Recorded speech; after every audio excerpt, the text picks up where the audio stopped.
All right, so this Mesa Engineering F50 is now good to go. And so what did I do?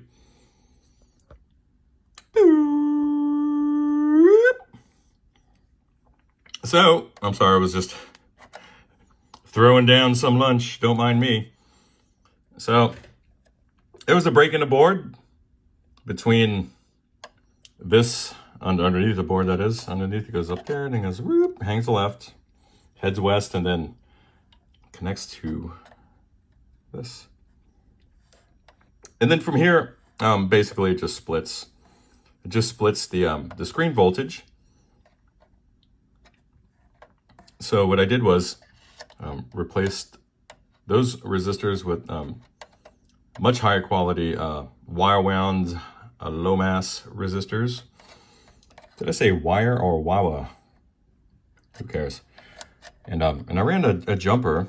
Thankfully, Mesa actually created enough space inside of these eyelets to accommodate 2 leads, so it worked out that way. So I'm just basically using this point here to jumper over and then send the voltage off to the screens on that side, and now everything's equal. We're seeing 462 volts DC on both sets of screens between these 2 sockets. But I think I figured out how it actually happened. Look at that. That's nice. So Mesa, in their infinite wisdom, decided not to put standoffs underneath. There's no nylon standoffs going down to the chassis floor. So what's happening is it's relying on, in order to stabilize this board, mind you, they're relying on the tension created by these 3 machine screws to exert downward pressure onto these ceramic sockets. And actually the boards are, I don't know if I can get down here. Look at that, flying you right down. The boards were bending down at the actual contact point right here. So the can't see it now, but the board is warped from here to the center, and then from the center to the opposite side. So perhaps that created a microscopic break that caused actual loss of connection. So what I did was I just firmed them up until I saw the board starting to bend downwards, and then I just backed out a bit until it straightened out. And it's not exactly tight. It doesn't exactly need to be. It's pretty much where it should be at this point, but I'm pretty sure that's what happened. The resistors were intact, so it's not like there was a short that took out one of these resistors or the trace.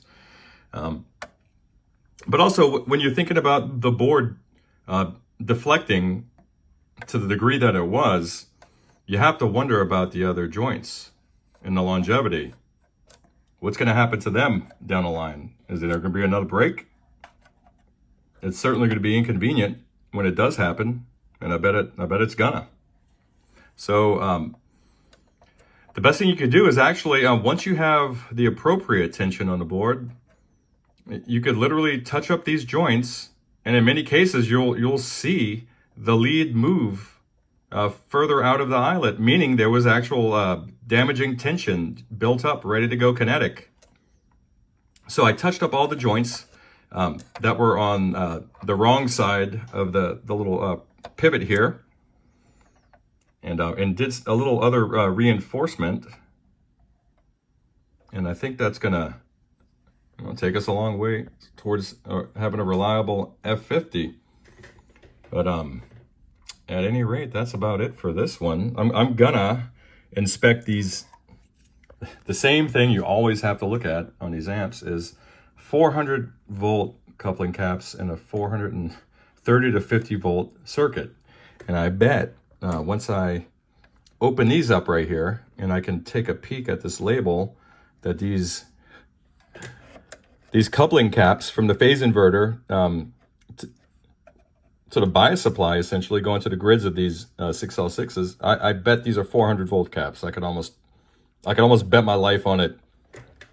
But who knows, maybe they got crazy one day and Came across a pair of 630s, but highly doubtful, and I can't even read it from here.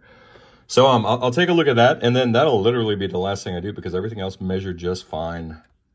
And I'll update you later.